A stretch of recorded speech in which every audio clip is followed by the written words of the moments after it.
Welcome to the Autodromo International in Algarve for day one of the 2015 FIM CEV Repsol Championship. We are getting ready for Superbike Race 2, and in race 1 it was an incredible showdown between the reigning champion Kenny Noyes and the Spaniard Carmelo Morales, 3 times FIM CEV Superbike Repsol champion. So, who will take the battle in race 2? We are just moments away from finding out, and it's not just about those 2 riders, because I'm Luke Wilkins and with me I have Gregory Haynes.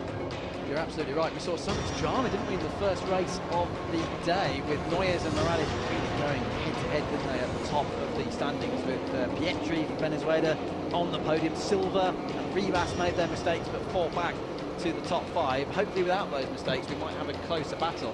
Can we see anyone really, though, Luke, looking past Noyes and Morales as the potential top 2 again? And they dominated the first race. They were separated themselves by just a few tenths of a second, but they were such a long way ahead of everybody else. It was good 15 seconds or so in the end. Then again, conditions have changed now. We've had a rain shower. It's much warmer. Whether the rain will return, we don't know, but I wouldn't bet against it, judging by how quickly it came and went before. Fingers crossed, actually. The weather looks a little bit more settled at the moment. We still have some big storm clouds about, though. Our viewpoint, though, we only see a certain section, obviously, of the start-finish straight. Can't quite see around the corner, but we did have rain in the previous Moto race, which put a red flag out. So we're hoping that the conditions on track are a lot better now, and it does look as if it has dried out there. The riders are heading out on slicks anyway, so it should be a dry race, and we'll find out. Unless we get a major thunderstorm before the actual kind of go off on their warm-up lap, it should be business as usual.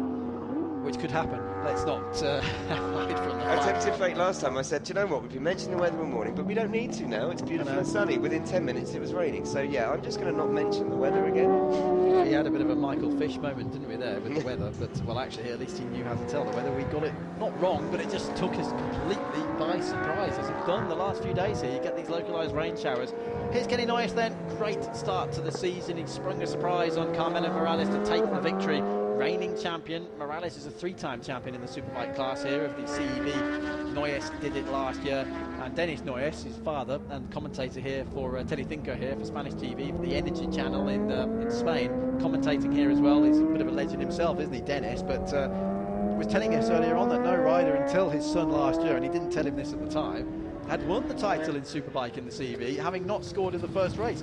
Definitely scored in the first race this time. Well, yeah, couldn't go much better. Could he getting 25 points? And just to remind people, though, the starting grid is based on their qualifying positions. So race 1, kind of thrown out the window when it comes to their grid position. So Carmelo Morales will start from pole position ahead of Kenny Noyes, and then you have Axel Marin on the front row.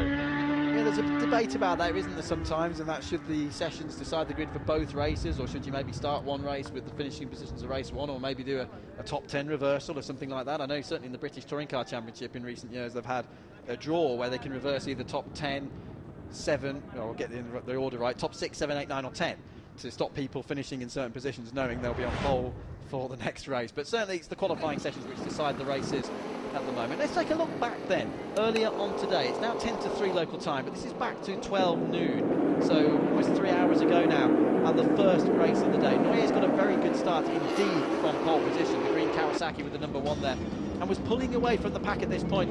That was quite critical actually at this stage. Morales did not get such a good start. He was actually followed up by Pietri, wasn't he? Literally to the first corner, and he struggled to get past, but once he had, he then kind of put the radar onto Noyes, started selling it behind him, and yeah, it was an incredible battle between those 2. We knew it was coming as well. It was one of those ones that was building up through the race. I apologise, I said Noyes was on pole there. Of course it was Morales who was on pole, but Noyes got the better start. Morales dropped back. Here they were then, fighting up to turn 5, but not once, including this particular moment, which was very close, did they actually make contact. It was close there, but they never actually touched, and that just summed up their relationship, I think.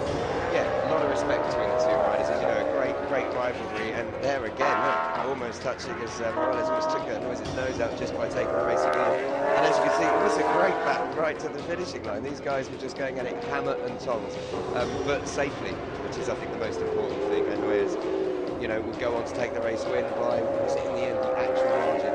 About 0.2 of a second, I think. We'll check it on the results here in the box, but they were very close to each other. We saw a back marker there moving out of the way. That was something Kenny Noyes mentioned as well in the interview with you after the race in Parc Ferme how good the marshals were with the blue flags and how good the back markers were to get out of the way today. Yeah, he really thought that would be an issue because, as you're saying, we mentioned earlier about the rider missing the kind of the ride through penalty flag. It's very easy to do when you're out there. So top marks to the guys at the back because they didn't have any input on the result of the race, which is what you want, black markers, obviously. And it was actually, to answer your question, less than 0.2 of a second. It was 1.5 tenths between those two as they ended the race. So we go back to the original grid, as you've already said, Luke. One podium then so far this season for Carmelo Morales, but he's just improving now on the overall record. It's up to 48 podiums in the Superbike tier of the CEV for him. So he's second in the championship and looking to make amends for what happened earlier. To do that, he's going to need to beat this man, Kenny Noyes, on the Kawasaki. It's a brand new Yamaha, incidentally, for Morales. More familiar Kawasaki for Noyes here, second on the grid. Won the first race of the season, and that, incidentally, became for Noyes, as I'll just check this one, his 7th win in the Superbike class. So he's closing in now on the overall top 5. Okay, well, I think, as you say, that what made Morales' performance even more impressive is this is a new bike for him, but it's not just taking on the old R1, which they've had 2 or 3 seasons to develop. It's the brand new Yamaha R1, which hasn't been developed as a racing machine really around the world anywhere yet. We've seen it perform in a couple of rounds at VSB in the UK, and it's impressive for them to be able to match his pace on a new machine so early on in the season. And actually bodes well for them, for the Yamaha team, as the season goes on, as they actually get to develop the bike and unlock its potential. Was Axel Morin there on the front row of the grid, just behind those two who really dominated the first race. Morin was a bit of a question mark. He dropped back, didn't he, in the first race in the end. That's the 27-year-old from Burgundy, who actually was in the CEV doing stock 600s back in 2007 at the age of 19. Looking down the order, though, for the first race, he fell back to 6th. It was a bit of a tricky one. It was a difficult start to the day, and we'd expected a little bit more from the front row. Yeah, it was an interesting one. I mean, I predicted that Ivan Silva was going to kind of make a big challenge for the race, and that never really came about. Obviously, finishing in 4th at the end, which isn't a bad position finishing. But I was actually very impressed with Bertino Pietri as well. Coming up from 5th on the grid to come through and take the podium, which was pretty good.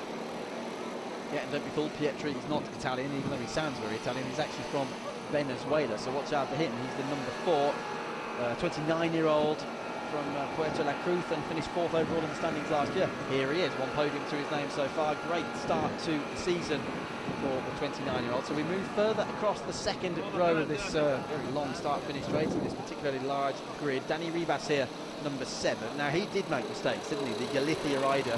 6th overall in the championship last year, 2 second places, 27 years old. He can't make such errors this time. He ran wide down at the hairpin in the first race and had to recover. Fought back well, he did fight back well, but had he not done that, he could have been fighting for the podium. And the S1000R is a hell of a machine, if you know what I mean, and he made up that pace. When he had made mistakes, he seemed to catch up with Phil well. So he obviously is a quick rider. Cut out the mistakes, though, and he'll be obviously competing at the front of it all. As you've seen then, looking across from turn 1 here at Portimao, superb start-finish straight. We mentioned earlier in the programme, but if you weren't with us, Luke and I stepped out onto the track on Friday afternoon, and once the practice sessions had finished, moving into the evening, you cannot see the first corner, you cannot see the last corner from the middle of the start-finish straight, because it's up and down at both ends. We're about 2.5 hours from Lisbon, which is the capital and the largest city in Portugal. And we are all set to go very soon, in just over 5 minutes' time, for the second race of the day. This is Bonastra then, 7th place, and he had a difficult start to the day. He was dropping back behind the privateer riders in the first race, so don't really know what happened there.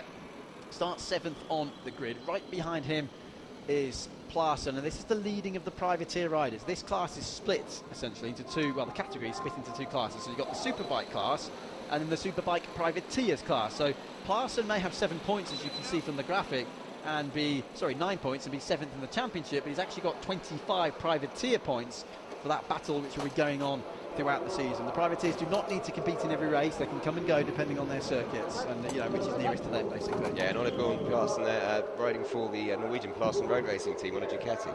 So team named after himself, which is always good. Jonathan Hart there in 9th position. Yes, and how did he get on earlier on? When he finished 11th, picked up 5 points for that. He was, again, another one of the privateers. In fact, looking down the grid, only the top 7 are Superbike class riders. Then it's all about the privateers, 8th all the way down to the back of what is a 22-rider grid completed by Le Gallo, the Frenchman, who happens to be the oldest rider in the field. That's Philippe Le Gallo, the 57-year-old.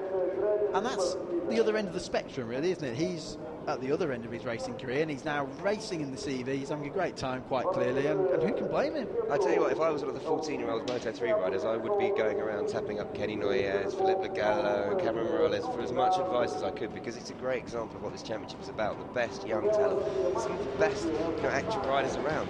Right then, so let's have a look at the starting grid. As you mentioned, Carmelo Morales, pole position, was the person who finished second in race one, ahead of the winner Kenny Noyes. Axel Marin, the Frenchman, in third. Ivan Silva will start from the head of row 2, ahead of Martino Pietri and Daniel Rivas, while Adrian Balestra is in row 3 with Ole Pure, Lassen and Jonathan Harden. Down then to the fourth row of the grid, that's headed up by Pierre Texia.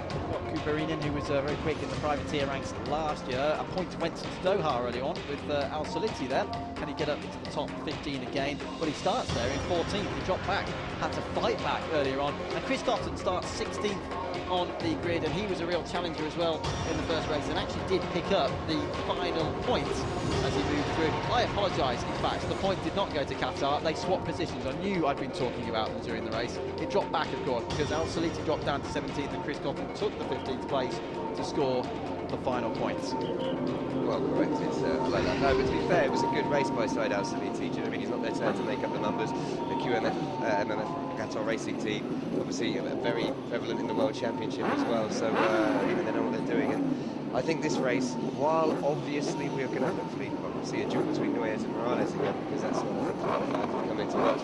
Again, maybe we will see the other teams and the other riders being made some adjustments to their setups, and we'll be a bit more competitive. But having said that, clouds coming over once more, the sun's gone in. Greg, we're not going to get more rain, are we? I'm not going to say yes, and I'm not going to say no. I really don't know. It's a tricky one. Two riders slow to get away there. Morales was one of them, and somebody else was diving around him, and Pietri was the other. So that can be a situation. There's no rule in that they have to follow grid order on the warm-up lap. As you can see, they can do whatever they like, really. But advisable not to stay stuck on the start line for too long when you've got traffic coming around you, particularly when you're at the front of the grid. Now then, we're focusing on the trees again.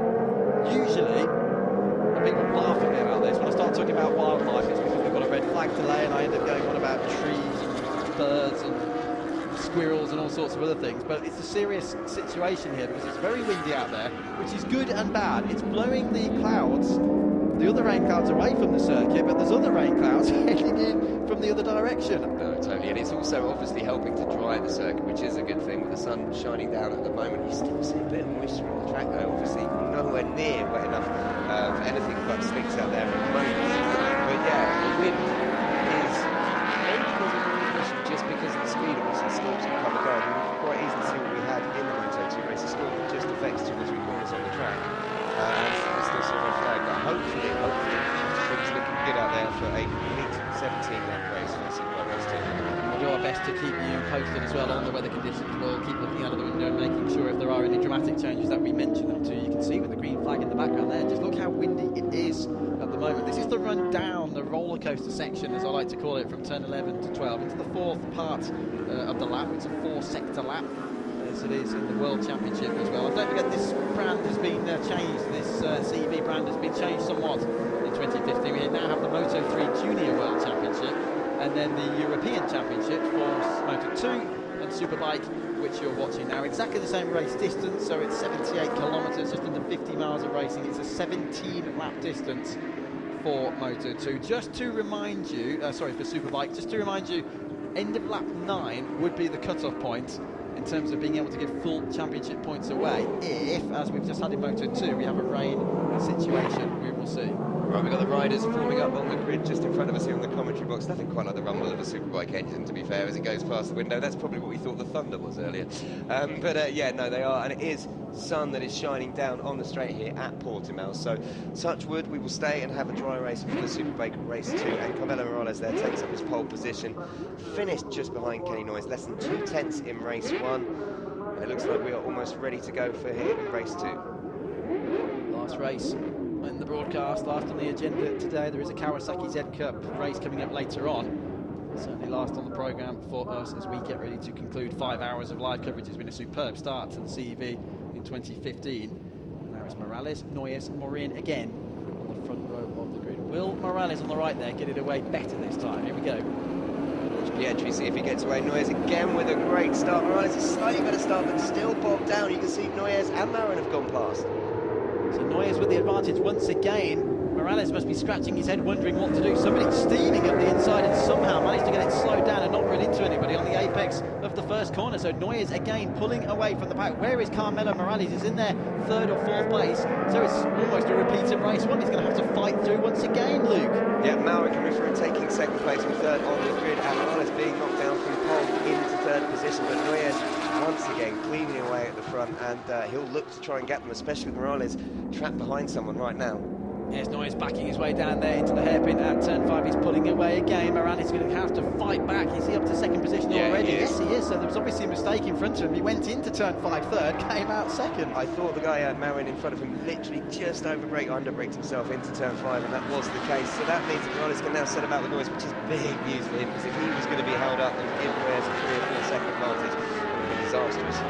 Absolutely blisteringly fast part of the track. That's the gravel hill over from turn 8 to the Craig Jones corner at turn number up to Portimao bend now, the right-hander of 10, then 11, then they drop down to the left-hander of 12. So it's right, now left, all the way around to the full sector. Somebody having a very, very big wobble there coming out of turn 11. So we've seen it already today, Morales versus Noyes. We're going to see it again. It's chapter 2. It does seem so, as I see the riders here turning into the final, turn 14 into turn 15. Big sweeping right-hander where they're getting on the gas more and more as they come into the straight. And then across the line as we go onto the start finish straight for the first time, it will be Kenny Noyes in the lead with Carmelo Morales in second place. What is the gap going to be between these guys then?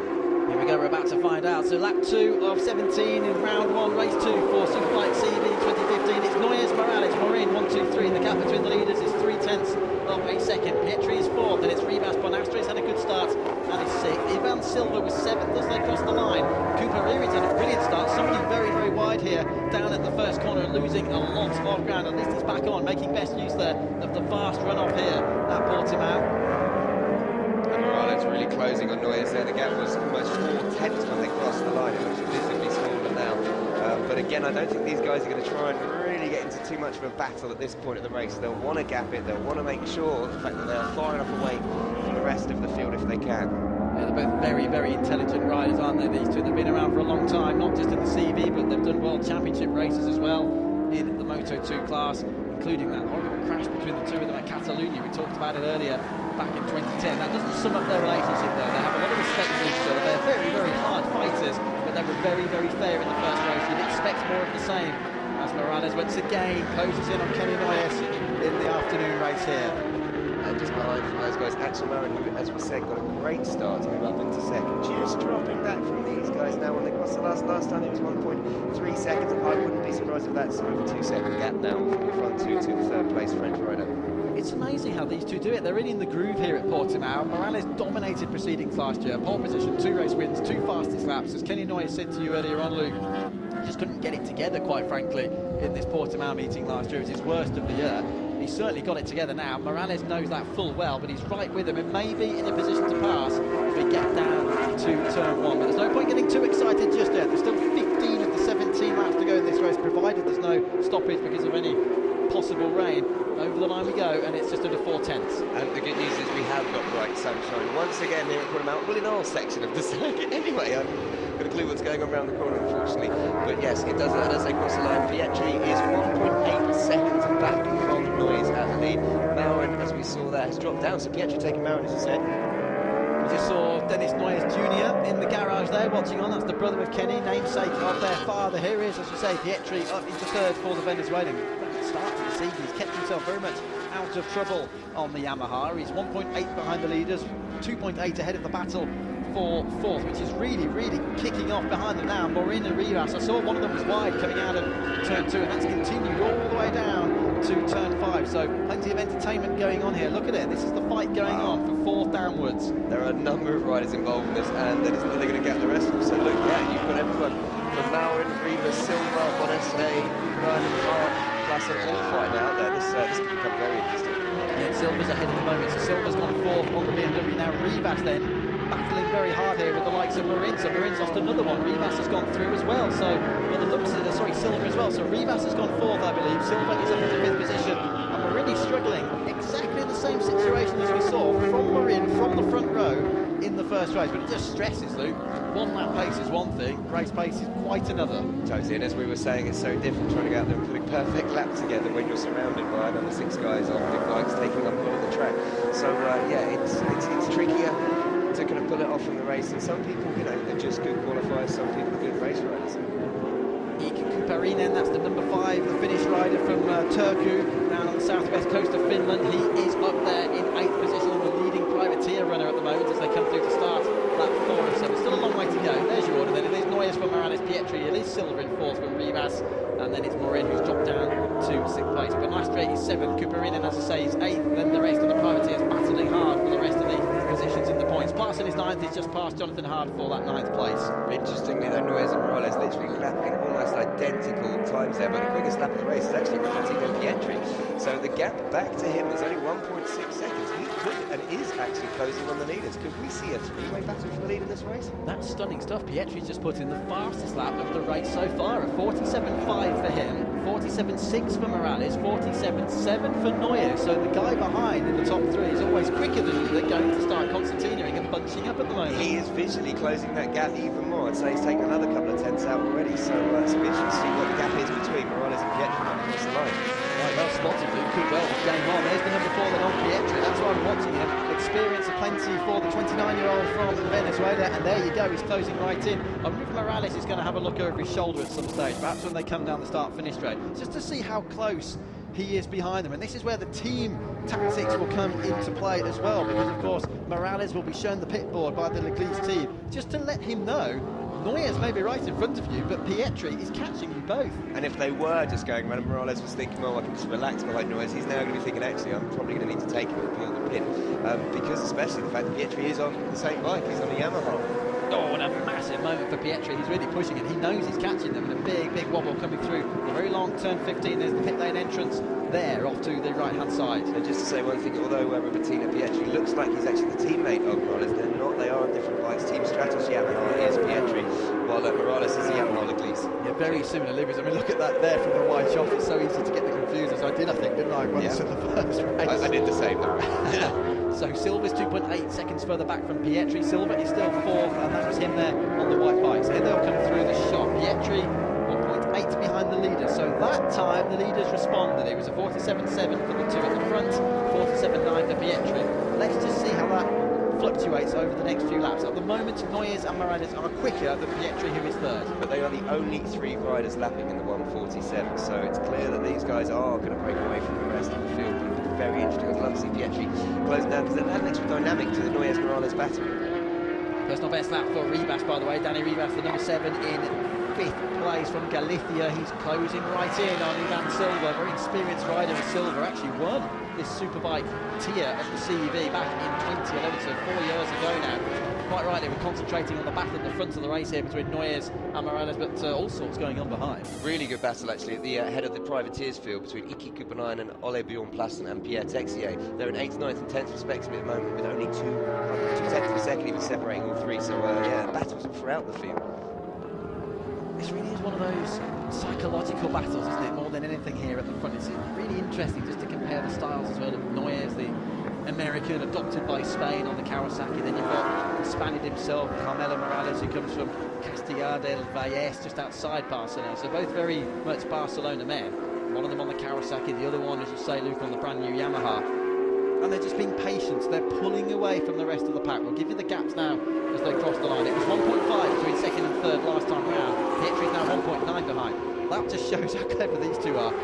They're right with each other, but they've pulled a further 4 tenths ahead of 3rd place on that lap. They've just upped their pace ever so slightly. 1:45, both fastest laps of both those riders on their last lap. So they're literally responding. Only 2 tenths a lap, but it's enough, as you say, to just build that lead back with Pietri, which is now 2 seconds between Morales and the 3rd place man.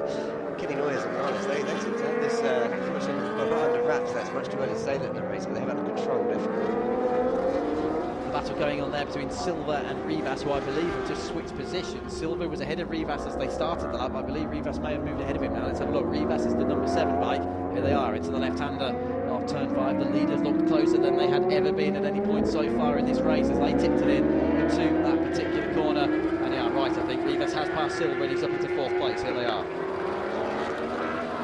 continuing to battle. BMW, of course, the number 22, Ivan Silva on the BMW, and Rivas just behind him, the number 7, also on a BMW, just to confuse you further. And equal power plants, equal obviously machines. It's going to be an interesting battle between these two.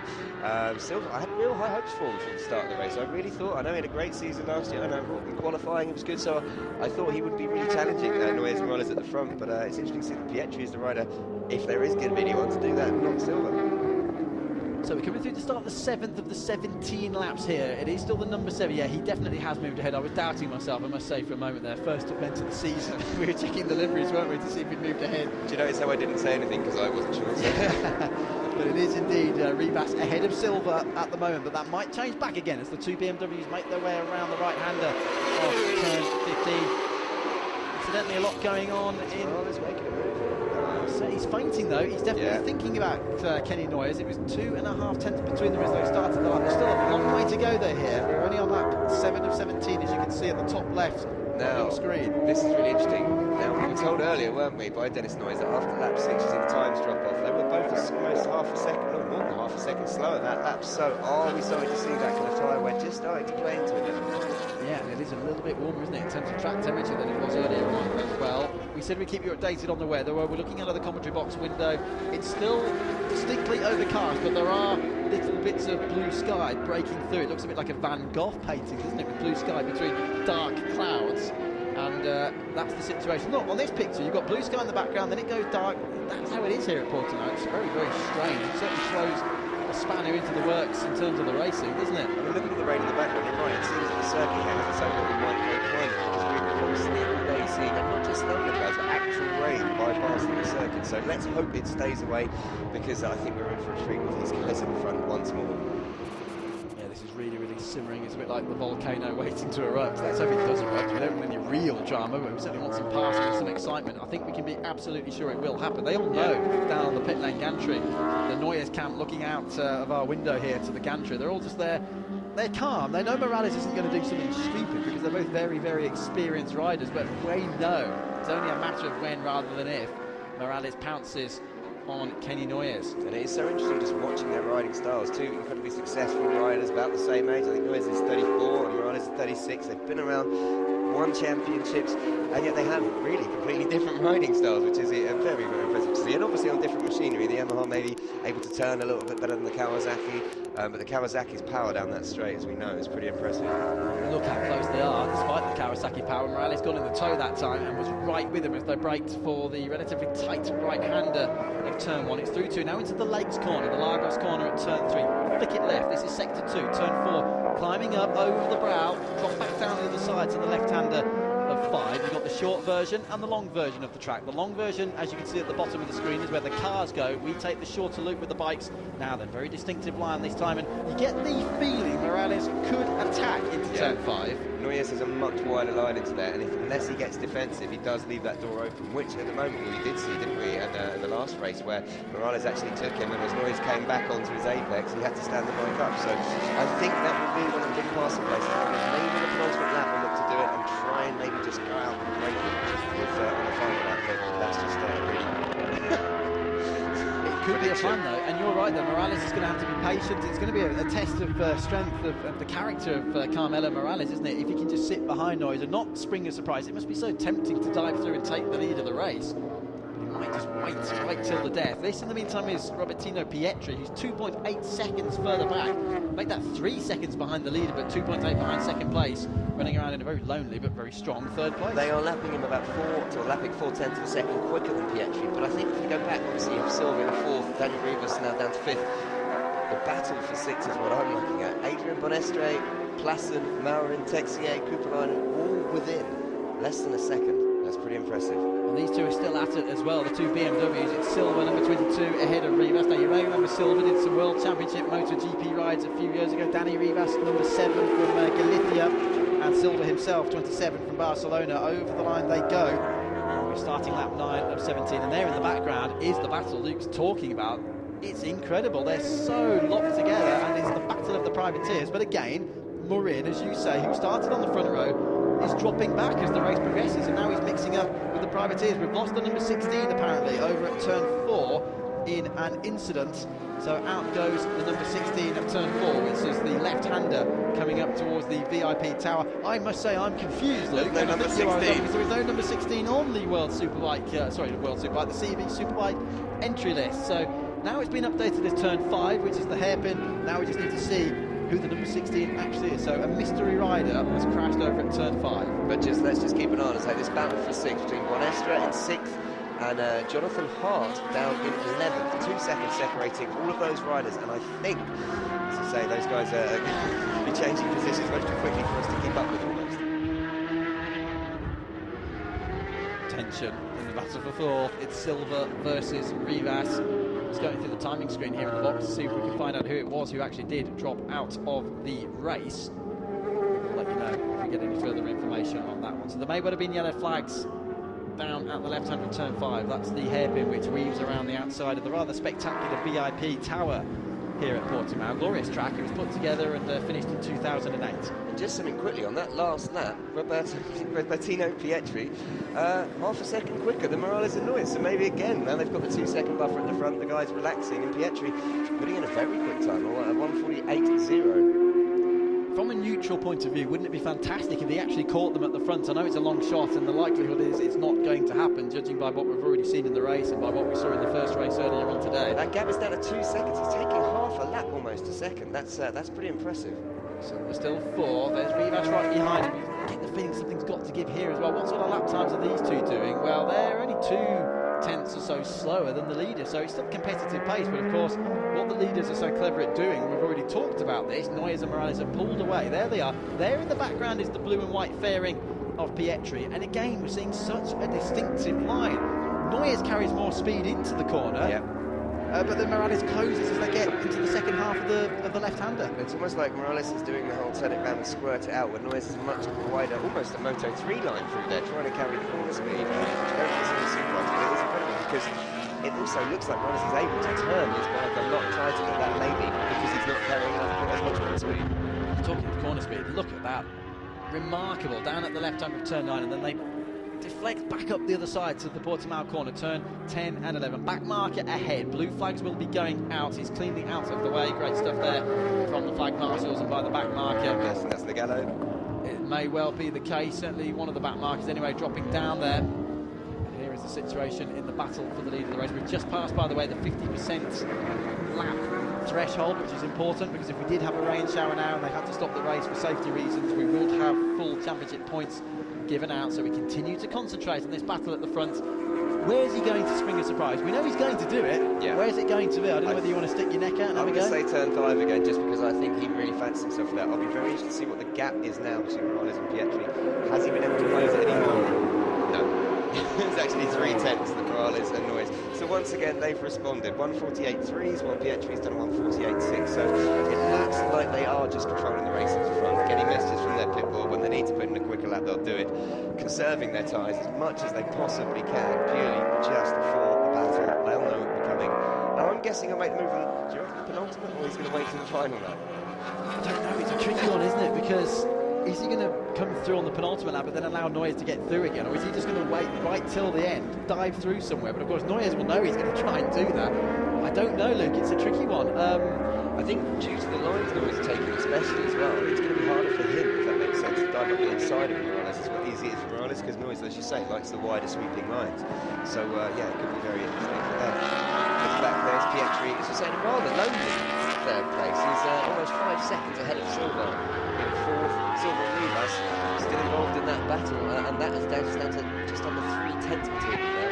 And as you correctly mentioned, it was Le Gallo they were lapping. That's Philippe Gallo, the oldest rider in the field, the 57-year-old Frenchman on the Kawasaki, so he's gone a lap down. We're watching Pietri now, the Venezuelan, who's on for, don't forget, as are the two at the front, a second consecutive podium finish here today. This is the battle between Silva and Danny Rivas, which has been going on all race long so far. And further back, Luke was mentioning it earlier, there's still a real fight going on, multiple rider fight. It's Plassen and Kuperinen, the Norwegian and Finnish riders, and the Frenchman Pierre Texier. They're all the Superbike privateers, because Bonastre on a Superbike class bike and Morin have dropped down now to 9th and 10th positions. Jonathan Hart is 11th, and it's Alejandro Esteban, Theo Lithia, Al Salati from Qatar is 14th, and Chris Cotton once again running in the points after scoring one earlier on. What a bit of a disastrous race for Axel Lauren, starting from the front row, down into 10th, and as you say, being passed by 3 privateers. It's getting very close there, down at turn 1. Let's just see what was happening. We're watching the battle between 4th and 5th positions. I believe it maybe was just a back marker being passed. Yes, it was. It was Pietri passing the back marker. When I first saw that, I was very excited, actually. I thought it was the 2 leaders maybe swapping positions. And you know what? They were only 81 thousandths apart when they started this lap at the front. Here they are. Morales has just set the fastest lap of the race. He's putting the hammer down now. And did you see the moment Noyes had under braking there for turn 5? Just so much tighter, as you say, to the corner there, Morales, and then come around from 5 into 6. And he did. 147.465 was 2.5 tenths of a second quicker than Noyes on that lap. But again, as we know, it doesn't mean that he has now just got the pace on Noyes. Noyes maybe just relaxing a little bit.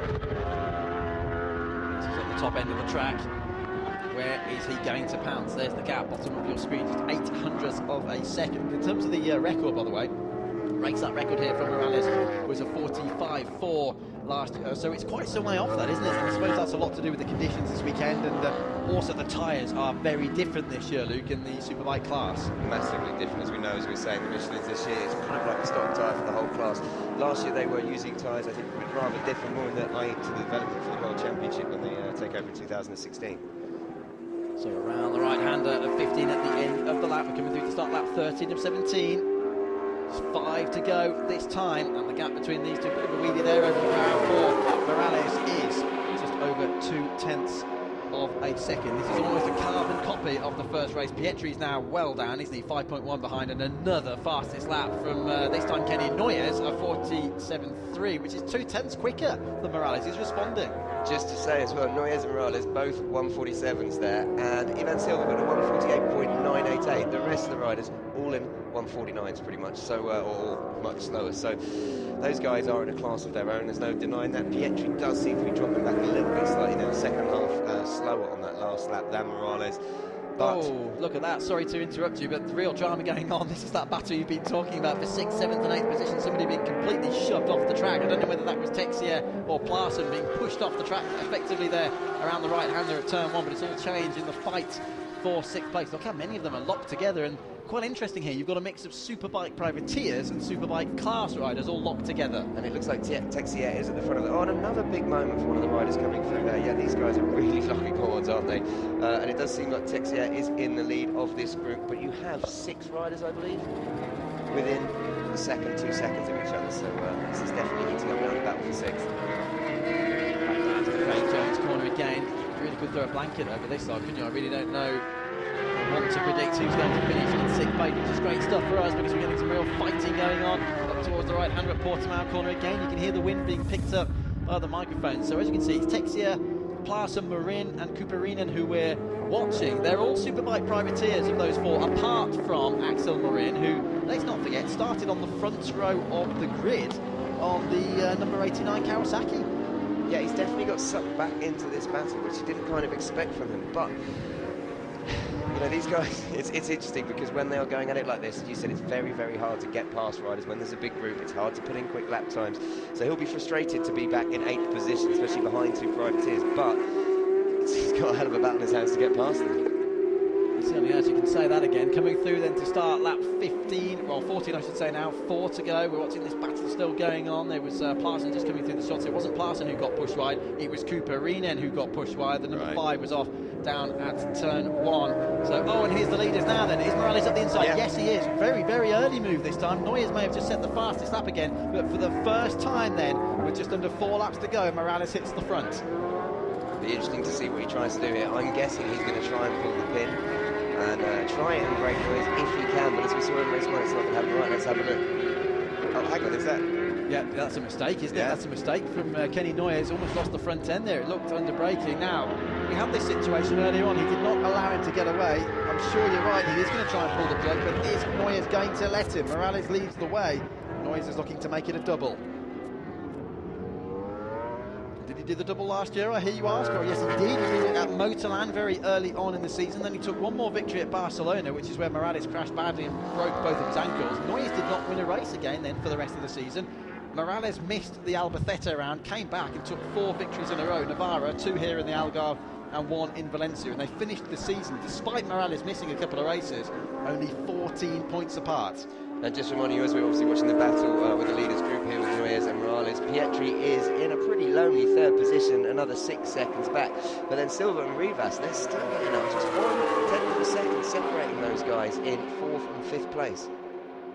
3 to go. Is that the last Noyes has seen of Morales? I have to say no, judging by what we've seen, but look at that gap. It's half a second. That's pretty telling. Let's see where Noyes can just channel that into some energy now and catch him. They're catching another back marker, which is always good motivation. Now Rivas is flying, actually. Rivas has put in his best lap of the race so far. He's ahead of Silva for 4th, but he's 5 seconds behind Pietri for 3rd. We were talking about when Morales would go and pull the pin. Well, look, a 1:47.3 for the fastest lap of the race in that last lap. 6/10, in fact 7/10 quicker than Kenny Noyes, which shows that he's obviously got a little bit of pace in reserve. It'll be interesting to see if Kenny can hang with him here. Lap traffic very much out of the way there in the form of Ricardo Mateus, the Andorra rider who had an incident earlier on today, but these two are still very close, and there's still 2 laps to go, and the next comes through to start the penultimate lap, as Luke's just been saying, bottom of the screen. There's the lap times last time round. You saw Morales put in a stunning 47.3. That is incredible. That was 7/10 quicker than Noyes, but then again, of course, we know Noyes had the moment over at turn 5. Even so, rapid pace. But even so, we're talking about tyre degradation earlier in tyre. A lot of you may be thinking, well, hang on, how are they going faster later on in the race if their tyres are going off? Well, as we mentioned earlier, a lot of riders like the bike starting to move around underneath, and they get used to it slipping up as they're getting on the power, and they kind of use that to that advantage. And as we said, there was a drop in the grip level of the tyres, but they didn't drop off the edge. They stayed then constant till the end of the race. Quite naturally, these two would be locked together in the championship lead if it stays like this. They'd be on 45 points. Morales would officially be classified as the leader because he'd be the latest winner. So obviously they'd be on 1 win apiece, 1 second apiece. But that might not be the case anyway, because Noyes is looking to do what he did in Aragon last year and do the double. But look at the gap. What is it? 2/10. It is closing. This will go right to the end. Morales has not been able to pull away. And here comes Noyes. Look at the power of the Kawasaki down the straight. That's and there is contact. Yes, for the first time today. Look, hand up. What are you doing, says Morales. Noyes thinking, sorry, I'll just hold back for now. But that is the first touch of the day between these two, and we've still got 2 laps of this. Definitely not malicious there from Noyes, though. You can tell he was just under braking, trying to get the bike stopped, and it was a case of them turning into each other. But that is the first contact we've seen between these guys. We knew this was coming. Look at this. Let's have a look. So under braking, yep. Morales able to tip in. Noyes not able. In fact, if anything, using Morales a little bit as an air brake almost. It's just a little cushion. Morales was not best pleased with that one, whether it was an accident or not. What's happening then at the moment? So now, what's the situation? Now, this is Pietri, isn't it, in the battle for 3rd position, I do believe. That is the Yamaha there. No, they do. This is the leaders. Morales, I apologise. Maybe that moment. Gap. Something must have happened over at turn 5. I thought we were watching Pietri. This is what happened. Wow! He's completely cut off the nose of his taking fair to be honest, he was exactly what we were saying earlier. It's hard for him to come on the inside of that corner because he takes the wider line. He tried it, and he's had his nose cut off. And although that looks quite harsh from Morales, he had the racing line. He was in front, and he's come across him to take position on the track. So 2 racing incidents there, in my opinion. But yeah. Two issues of contact, which is what we don't want to see between these two. Yeah, certainly will come down to a matter of opinion. That's incredible. They, as we were saying earlier on, the utmost respect for each other. No touching at all in the first race. Now they've done it twice in the space of just about 30 seconds' time. It's a shame in one point, from my point of view, because it's ruined what was a great battle at the front of the race. It was 2/10 last time. Morales comes through then to lead on to the final lap of the final race of the day. 1.6 ahead of Kenny Noyes, but there will certainly be discussion about that in the pit lane at the end of the race. I'd like to have a look at it again from a different angle, just because it did look as if Noyes was obviously coming in, but he wasn't leaned over, so he hadn't actually got the bike stopped, where Morales was fully leaned over and committed to the corner. But it's interesting. One of those incidents we knew was going to happen between these guys. Yeah, at least Noyes kept it going, of course. That could have been such a different outcome, but we've had so much drama down there, haven't we, at turn 5 today. If you are just switching on, then just to recap with what's happened here today, is the first meeting of the FIM CEV Repsol series of 2015. We've had 2 races here for Superbike, 2 for Moto 2, 1 for Moto 3, and these two have been swapping positions all day in the Superbike ranks. Reigning champion here, Kenny Noyes, who's putting in a really quick final lap. You can see it visually on your screens to try and catch Morales. Once again, surely it's a bridge too far. Morales leads Noyes. Pietri's on for a second consecutive podium. Rivas has got the better of Silva for now, but they're only 1/10 apart as they start the final lap. Texia is 6th, and it's Marin. Parsons being passed by Marin. Cooperinen is recovering for 9th, and Hart is 10th. Right then, what's happening at the front? It's got to be too big a gap for Noyes to close. He's visually half the gap, I reckon, almost, on Morales, but surely even he can't take out a 1.6 second lead in one lap, although... Oh, another big moment, sorry to interrupt you, Luke, but another big moment for Noyes, and surely if it wasn't over already, which it probably was, it definitely is now, another big moment there. That was turn 13 this time. And Morales should take this victory down quite easy. Noyes, though, incredible. Even with that moment, he's definitely closed the gap on Morales, but it looks like Morales will take his first win of the season. He wanted to fight back after missing out to Noyes in the first race. They touched twice. Racing incidents, you might argue, but Morales comes out on top this time. They are joint championship leaders heading to the next round at Barcelona. Over the line goes Morales for victory. Noyes is second. Pietri there, a second podium in as many races. And who wins that battle for 4th? Is it Rivas? No, it's Silva. Silva passed him on the final lap. But what a great battle all race long, and the two BMWs have swapped positions again. And now we have the battle for 6th and 7th coming up, and as we know, there are a number of riders very closely together. It'll be interesting to see where they pass and who comes first. Texia takes 6th, Maurer 7th, Klassen 8th. Knocked down slightly there, actually. Maurer making a good recovery, and Texia with the Superbike Privateer win. Absolutely, and what a great final lap for Noyes. It was the fastest of the race with a 47.3. He was 7/10 quicker than Morales, and this is interesting. Remember, at the end of the first race, Luke, they were congratulating each other. They were going around side by side. This time, Noyes has disappeared off into the distance. Morales left to celebrate on his own. That is going to go on, isn't it, to Parc Fermé? I think there's going to be a few discussions. Comes down to opinion, but the fact of the matter is they touched twice. We predicted it was going to happen literally before the race happened. After seeing race 1, we knew it was going to be at a point they were going to make contact. Probably, definitely, they weren't going to let the other guy go away without giving up a fight. So, yeah, but clean. No one went down. That's what we like to see. It was a big moment when Morales cut across Noyes' nose like that, but I'd like to see that again. Fantastic burnout there for Morales. That's the end of that particular rear compound Michelin Superbike tyre. There's Noyes, who finished just under a second behind in the end. See you in a bit, Luke. Luke's off down to Parc Fermé to catch up with Morales. It'll be very interesting to see what his version of events was there. 2 touches on the final lap. Noyes seems happy enough, though. At least Kenny knows he is the joint championship leader. 45 points apiece, but a great win, it has to be said, for Morales, and that's his 24th in the Superbike class of the FIM CEV Repsol. I hope you've enjoyed the day's racing. It's certainly been a very dramatic start to proceedings, and this new branding for 2015, Junior World Championship for Moto3, European Championships for Moto2 and Superbike. Just running you quickly through the results, then we'll get the full classification in a moment, but it's Morales from Noyes and Pietri 1, 2, 3. Silva, as we know, just beats Ribas to 4th. Texia is 6th, as Luke mentioned, the privateer leader. Great stuff there. Marin on a Superbike is 7th. Superbike privateers then from 8th down to 10th. Plasson, Hart and Cooper-Riren with Bonastre, Esteban, Dialuthia. Chris Cotton goes one better this time to go 14th, and we do have a point this time for Saeed Al-Salati, who is 15th and the final points scorer. Very warm reception then from Portimao. It's been a great second meeting here in Portugal for the CEV. We came here towards the end of last year, and that really does sum up the day. You've got the VIP tower, you've got some threatening clouds around, and we certainly saw the results of that in the Moto2 race. Morales has the last laugh, needless to say, this time. Noyes is second, Pietri is third. Silva beats Rivas in the all BMW scrap for 4th. And it's Kawasaki, Ducati Kawasaki completing the top 9, but well done to Pierre Texia, the Frenchman, number 46, not the famous number in the racing world, from Bordeaux, the 21-year-old, who picks up the privateer victory. And well done also to Al-Saliti from Qatar, so he does take a point home to Doha this time. Further back in the field, we did see some dramas early on in the race, and this also gives you a real opportunity to see how many different nationalities are in the field. Philippe Lagalo, we saw being lapped, as were Ricardo Lopez, one of the Portuguese riders at home, and Juan Antonio Alonso there. Raul Martinez did finish the race this time, pulled into the pit lane in the first race, and he's the last to finish on the leading lap in 19th position.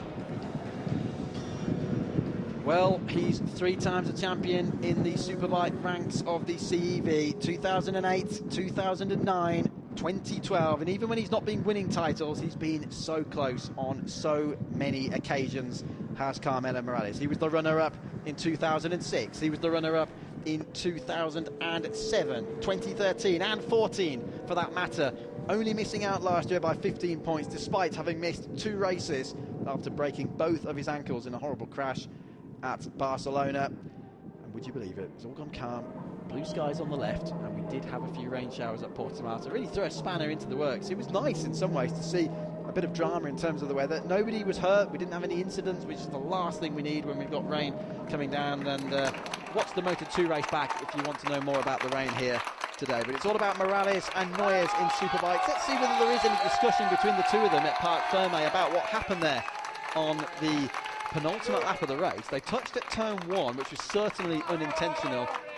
Racing incident again, I think it is fair to say, down at turn 5. Obviously Noyes will be less pleased than Morales because he came off worst and dropped down to 2nd place, but at least they both finished the race.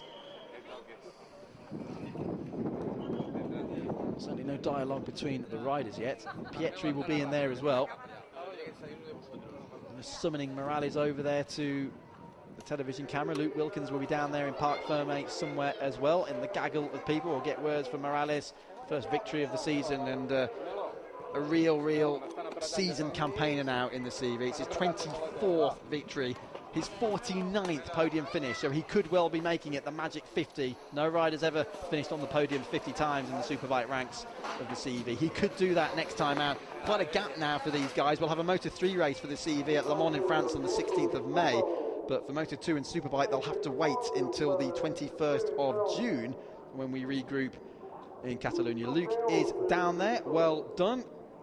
And we're heading down to Parc Fermé then for the interview. Let's hear from Carmelo Morales.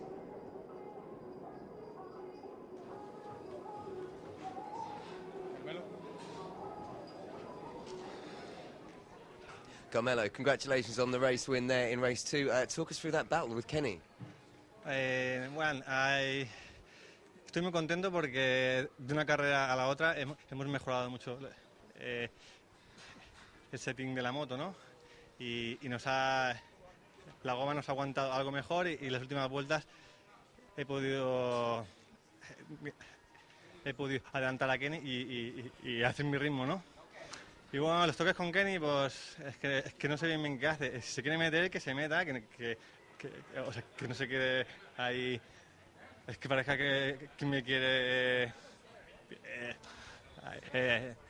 haber sacado la pista. Y el otro toque, pues ahora entra colado y tal. Pero bueno, yo los adelantamientos que hago los hago bastante limpios y bueno, estoy muy contento y dar las gracias a Yamaha y a mi equipo que hayan hecho un buen trabajo.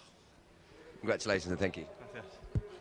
Yeah, Carmelo just saying there, congratulations. There's Luke down there in Parc Fermé. Carmelo just saying congratulations and thank you to the team, and they did a great job. Interestingly, changing the settings of the bike between the 2 races. We did talk about that before the start of the race, and it certainly paid off. So highlights of the final race today then on the agenda for us. Morales away well from pole on the right hand side, but nowhere near as well once again as Kenny Noyes, who shot off 2nd and led down to the 1st corner. Then they went toe to toe. They fought extremely hard. There they were, side by side over the brow, down towards the left-hander at turn 9. Here's Pietri, very strong 3rd place. He shook off the group behind, but just couldn't do anything about the top 2, who were very much in a league of their own today. Now then, they started battling. That was the first change of positions. Then this, down at turn 1.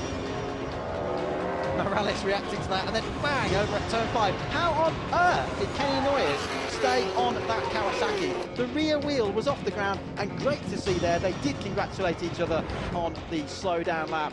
That is fantastic. Great sportsmanship from both Noyes and Morales there, who are now tied on points at the top of the standings for the CEV Superbike Championship of 2015. Wow, what a day of racing that was at Portimao. Thank you very much again, Portugal. You put on a great show for us. Superb track here. This 4.5 kilometre layout, up, down, left, right, all over the place, and it always lends itself to superb racing in all 3 of the classes, Superbike, Moto2 and Moto3 as well. There's Pietri for Venezuela.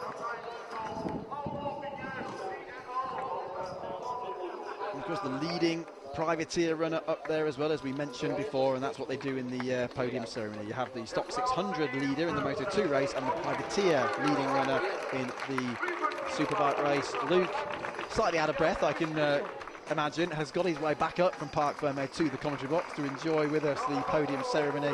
Just saying, what a great day of racing across all three categories. Unbelievable, some incredible battles. I mean, those two, you can see the whole season is going to be a noise. It's just unbelievable in Morales' kind of battle. I just think that the Moto3 was great. Moto2 again, we saw some incredible racing. It's been a brilliant first day of the championship, isn't it? It most certainly has, and great fun as well for us in the box. Hope you enjoyed the coverage. It's the first time actually that Dorna's producing world feed coverage for the whole season of CEV. Once again then, it's the Spanish national anthem. Once Morales has been presented, I won't get ahead of myself, with the race-winning trophy. First time I'll have English commentary on the world feed for the CV all across the season, and just as well because we've seen some fantastic racing. Here comes the free supply of fuel. There are some of the barrels there on the right-hand side, provided, of course, by Repsol, title sponsor to the series. And here we go then with the Spanish national anthem. And now a moment of silence to listen to the national anthem of Spain.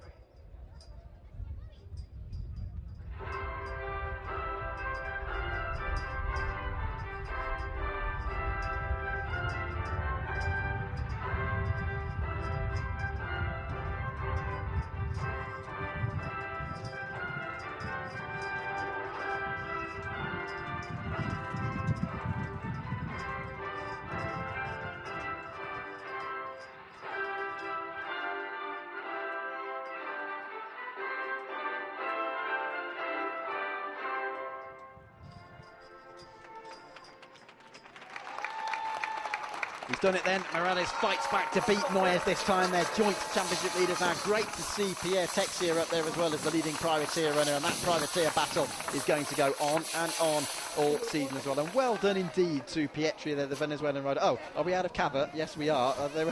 Oh no, Noyes did have a little bit left. He saved it for the team. I think Pietri was expecting it, and this is going to be... There you go, that's what we're looking to see. That's what we wanted to see. I know there was a bit of tension. There always is in racing, especially when you have such a close battle. It's going to be opinion versus opinion, I should imagine, when we have a look at that. Did you get to look at the racing incident again, by the way? And what's your opinion now? I would say racing incident as well. Maybe it was a bit hard, you might say, but certainly the first one I'd say a racing incident. And in my opinion, I think the same as you, isn't it? Racing incident, the second one. But look what it does for the championship. Yeah, Carmelo Morales, after taking second place in race 1 and winning race 2, the joint lead with Kenny Noyes. But as you were saying earlier, Greg, actually takes the lead at the top of the championship because he had the most recent race win. Jonathan Hart collecting points there for the Kawasaki in Fred Friday there, 10th place with 12 points. Adrian Bonastro in 11th with the same amount of points, and Lucas De Lucia with 6 points for Spain.